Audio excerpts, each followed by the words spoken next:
Buen día, alumnos. Como ya le comentó la profesora Karina, yo soy residente del profesorado de práctica, es decir, que gracias a que ella me permitió este espacio, yo puedo practicar el ser docente, pues así lo pide como condición la materia de cuarto año, práctica 4, para poder llegar a nuestro objetivo de tener nuestro título de profesora de profesores de geografía. Bien.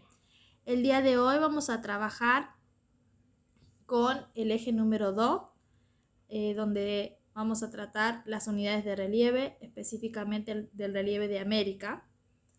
Seguramente ustedes escucharon alguna vez mencionar la palabra relieve o deben saber aproximadamente qué es el relieve. Yo acá preparé un pequeño mapa conceptual para guiarlos como ayuda a memoria o para que ustedes puedan ir adquiriendo los conceptos de este tema tan importante del eje número 2, ¿sí? Bueno, el relieve es la forma que tiene la corteza terrestre en la superficie. Puede hacer referencia a la forma o a las alteraciones que tiene la corteza terrestre en la superficie. Se ve modificado o es originado por procesos internos y procesos externos que actúan como fuerzas opuestas que tienden al equilibrio del relieve, ¿sí? Bueno, los procesos internos hacen referencia a procesos endógenos, o del interior de la Tierra que forman los lugares más altos y más bajos de la corteza terrestre. Y cuando hablamos de los procesos externos o los procesos exógenos o los procesos de afuera, estamos hablando de procesos que erosionan los lugares altos y depositan en los lugares más bajos los materiales o los sedimentos que se producen como consecuencia de dicha erosión. ¿Bien? Ahora, volvemos a lo que era, vamos a pasar la diapositiva, los procesos endógenos que dan origen al relieve, que como acá yo les anoté el concepto, o más o menos un concepto para que ustedes puedan ir familiarizándose con el mismo, ¿sí? Como dijimos que es la forma de la corteza terrestre en la superficie, tanto de las tierras emergidas como de las tierras sumergidas. En el caso de las tierras sumergidas, se lo conoce como relieve marino, ¿sí? Bueno, volvemos a los procesos internos o endógenos que dan origen o que modifican el relieve, ¿sí? Que dan esa forma a la corteza terrestre. Por ejemplo, tenemos estos procesos endógenos son aquellos que se originan en el interior de la Tierra. Como ustedes saben, el planeta Tierra está formado por diferentes capas. Podemos compararlo con una cebolla que tiene diferentes capas, ¿sí? La capa más externa de la Tierra, donde nosotros no desarrollamos la vida, se llama litosfera, ¿sí? La litosfera es una capa rígida que está formada por materia orgánica, por roca, ¿sí? Que es donde, como les dije, nosotros desarrollamos nuestra vida. Y esta se encuentra sobre otra capa que se denomina astenósfera. La astenósfera es una capa de roca fundida que se llama magma. O sea, es una capa más fluida, ¿sí? La litosfera tiene la característica de estar dividida en secciones llamadas placas tectónicas, ¿sí? Estas también son partes rígidas y estos procesos endógenos, o sea, aquellos procesos que se producen en el interior de la Tierra, están muy relacionados con los movimientos de estas capas, ¿sí? Estos movimientos de las placas se clasifican, esos movimientos de las plaquitas de la litosfera, se clasifican de acuerdo al borde que representan. Recuerden que estamos hablando de procesos internos o procesos endógenos. Ustedes ahí pueden ver en la diapositiva el dibujito de esos movimientos que ocurren en el interior de la Tierra, que ahora yo les voy a explicar específicamente, que tienen que ver con los movimientos de las placas, estos movimientos se clasifican de acuerdo a los bordes que tienen estas placas, ¿sí? Tenemos los bordes convergentes, los bordes divergentes y los bordes transformantes, ¿sí? Bueno, cuando hablamos de bordes convergentes, estamos haciendo referencia a dos placas que tienden a empujarse una contra la otra o que se unen.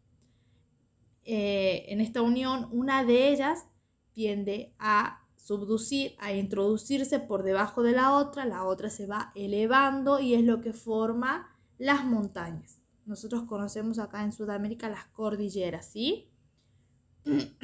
La otra se hunde debajo en el magma, en la astenosfera, y ese movimiento tiende a producir calor, ¿sí? Ese magma se ejerce una presión, que es el que tiende a buscar salir a veces cuando esa temperatura es muy elevada, cuando es mucho el movimiento, tiende a salir por los volcanes, ¿sí?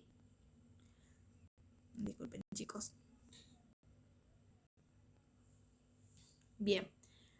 Después tenemos los bordes, les voy a dar un ejemplo de estos bordes de convergencia, ¿sí? Un ejemplo de ellos es cómo se formaron las cordilleras de los Andes. Se formó por el borde de convergencia entre la placa sudamericana, que es la placa sobre la que se encuentra el continente americano, y la placa de Nazca, que es la placa que se encuentra debajo del océano, o sea, la placa sobre la que se encuentra el océano Pacífico. Es una placa entonces continental y una placa oceánica. Ustedes saben que hacia el oeste del continente sudamericano se encuentra el océano Pacífico, ¿verdad? Ahí está la placa de Nazca. La placa de Nazca, al ser más densa, tiende a subducir, o sea, a introducirse por debajo de la placa sudamericana, y la placa sudamericana tiende a elevarse, ¿sí? Ahora, cuando hablamos de bordes de divergencia, hace referencia a que dos placas, en vez de empujarse, o sea, hacen lo contrario, se alejan. Y allí se puede formar fosas. En este caso, nosotros ponemos como ejemplo cómo se formó el océano Atlántico. Fue porque la placa sudamericana y la placa africana, ¿es verdad? Sí, la placa africana tendieron a alejarse y mientras ellos se fueron alejando, allí se formó el océano Atlántico, ¿sí? Y después tenemos los bordes transformantes, que estos son dos placas que se desplazan lateralmente, es decir, estos no producen ningún cambio en altura de los continentes, pero sí en la forma de los continentes. Tienen un movimiento lateral de las placas, se corren, ¿sí? Un movimiento de cizalla, se llama así.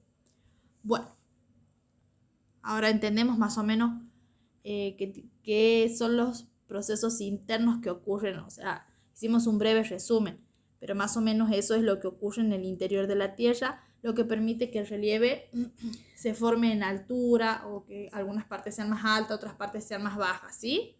Bueno, ahora vamos a hablar puntualmente de las formas de relieve más predominantes, como lo son las montañas, las sierras, las mesetas y las llanuras.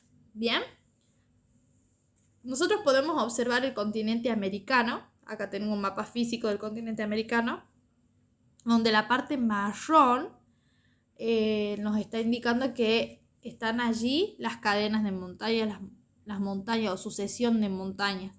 Todo el oeste del continente americano, lo que está con marrón, son las sucesiones de montañas, ¿sí? Nosotros acá en América del Sur tenemos la cordillera de los Andes, ¿verdad? Que son elevaciones naturales del terreno. Están entrelazadas entre sí, esa es una de sus características. Constituyen zonas plegadas o en fase de plegamiento. Las cordilleras más extensas se encuentran en las áreas cercanas, como dijimos, a los bordes de placa, a los bordes de convergencia de placa, ¿sí? Son las montañas de formación más reciente, por lo tanto son las más altas. ¿Por qué? Porque han sufrido menos el proceso de erosión. La erosión es como que vas gastando un lugar, lo vas gastando. Bueno, en este caso estos han sufrido menos ese proceso de erosión, por lo tanto son más puntiagudas, tienen mayor pendiente, son más altas, ¿entienden? Porque han sufrido menos ese proceso de erosión. Estas surgieron en el periodo terciario de la era Cenozoica. Como ustedes saben, cuando estudiaron las eras geológicas, tenemos 4 de ellas. Tenemos la era precámbrica, la paleozoica, la mesozoica y la cenozoica, ¿verdad? Bueno, estamos diciendo entonces que estas montañas se formaron o que surgieron en el periodo terciario de la era cenozoica, o sea, en la última era, ¿sí? O sea que son bastante jóvenes estos relieves. Bueno, ahora voy a mencionarles cuáles son las más importantes. Acá en América del Sur mencionamos que la cordillera de los Andes. Y en América del Norte tenemos las montañas rocosas y la cadena de costas, que pueden ver hacia el oeste en América del Norte, ¿sí? Después, presten mucha atención porque después vamos a trabajar en el mapita que yo les pedí que trajeran de sus casas. Vamos a pintar bien y vamos a escribir en el mapa donde se encuentra la cordillera de los Andes, las montañas rocosas y la cadena de costas, ¿sí? Bien, proseguimos. Ahora vamos a ver lo que son las sierras. Las sierras son montañas más antiguas, más bajas y con menor pendiente. ¿Por qué? Porque fueron erosionadas durante el transcurso de millones de años. En América del Norte se ubican los montes Apalaches al este. Presten atención en el mapa, son las partes que están en marrón más claro, ¿sí? Son montañas más antiguas. ¿Qué nos dice que son antiguas? Porque están bastante erosionadas. Son más bajas, tienen menor pendiente que las montañas. Estamos hablando de las sierras, ¿sí? Ahora, dijimos que en América del Norte se ubican los montes Apalaches al este.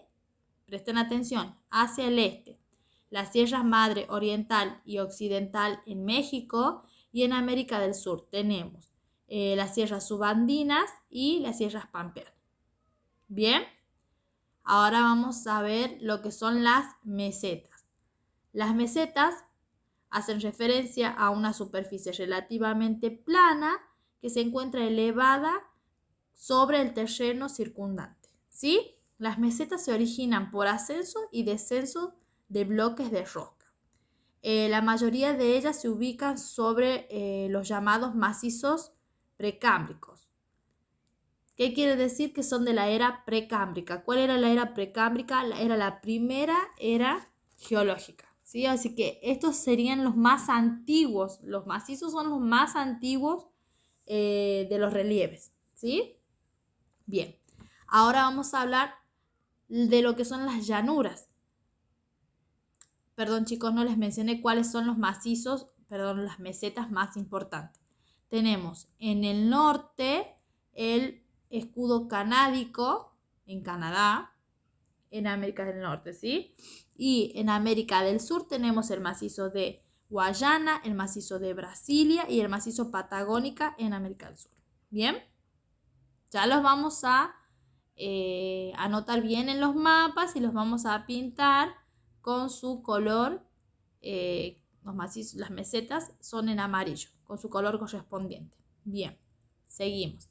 Tenemos las llanuras. Las llanuras hacen referencia a superficies planas de tierra que generalmente son de gran extensión. Estas se forman por acumulación de los sedimentos que han sido erosionados en otras regiones y que han sido depositados en este lugar, ¿sí? Estos serían como los relieves más nuevos. Se han formado en el periodo cuaternario ¿de quién? De la era cenozoica. Estos dependen principalmente de la acción de los procesos externos, o sea, se forman por procesos externos o exógenos, ¿sí? Gran parte de América del Norte pertenece a la llanura del Mississippi, ¿sí? En América, las llanuras están pintadas con color verde en el mapa físico que les estoy exponiendo, ¿sí? Así que observen. En el norte, la gran parte, digamos, de América del Norte dice que pertenece a la llanura del Mississippi. Después tenemos en América del Sur los llanos del Orinoco, que se encuentran hacia el norte de América del Sur. Después tenemos el Amazonas y la llanura chacopampeana, que es la que corresponde a nuestro país. Bien, ahora les voy a mostrar imágenes puntuales de cada uno de estos relieves. Ven allí las montañas en esta imagen, pueden notarse bien que son más elevadas, más altas, más puntiagudas. Eso nos da la pauta de que son jóvenes. ¿Por qué? Porque han sufrido poco el proceso de erosión, ¿sí? Tienen mayor pendiente. Obviamente con el tiempo, con el pasar de millones de años, estas también se van a desgastar en algún momento. Pero hasta el momento son las formas de relieve elevado más joven, ¿sí? O sea, porque después tenemos las llanuras, que es más joven que esta, pero ya la vamos a mencionar más adelante. Después tenemos las sierras. Miren las sierras. Son también elevadas, pero se puede notar que son antiguas. ¿Por qué? Porque son más bajas, tienen menor pendiente, debido a que fueron o que han sufrido el proceso de erosión, han estado expuestas a la erosión, fueron erosionándose durante miles y miles de años, ¿sí? Después, acá tengo una imagen de lo que son las mesetas, que como les dije son elevaciones relativamente planas, pueden observar, del terreno que se encuentran elevadas con respecto al terreno circundante, ¿sí? Estas se originan también por ascenso y descenso de los bloques de roca. Tiene que ver también con los movimientos internos de la Tierra, ¿sí? La mayoría de ellas se ubican sobre los llamados macizos precámbricos. Estos se han originado en la era precámbrica, que es la primera era geológica. Así que imagínense que estos son los más antiguos de todos, los más viejos de todos, ¿sí? Quizás eso tiene que ver con esa superficie relativamente plana y que se encuentra elevada, ¿verdad? Bueno, después tenemos la llanura, que la llanura, como dijimos, es una superficie plana de tierra que generalmente tiene grandes extensiones y se forman por acumulación de sedimentos erosionados en otras regiones, ¿verdad? Son los relieves más nuevos que formaron en el periodo cuaternario. Por favor, recuerden lo que les estoy mencionando con respecto a en qué era se originaron cada uno de estos relieves, porque hay un trabajito que tienen que hacer con respecto a esto, ¿sí? Bueno, chicos, espero que estas imágenes les hayan servido para comprender mejor el tema, que es bastante sencillo, pero que bueno, lo tienen que ir estudiando, recordando. Estas imágenes les van a servir para activar su memoria a la hora de hacer la pruebita que van a tener la semana que viene, ¿sí? Ya saben que ustedes siempre pueden consultar cualquier duda que tengan, me pueden consultar a mí también, porque bueno, en este momento yo los voy a acompañar en el proceso de aprendizaje de ustedes, ¿sí? Les agradezco mucho su atención y hasta la próxima clase. Besitos.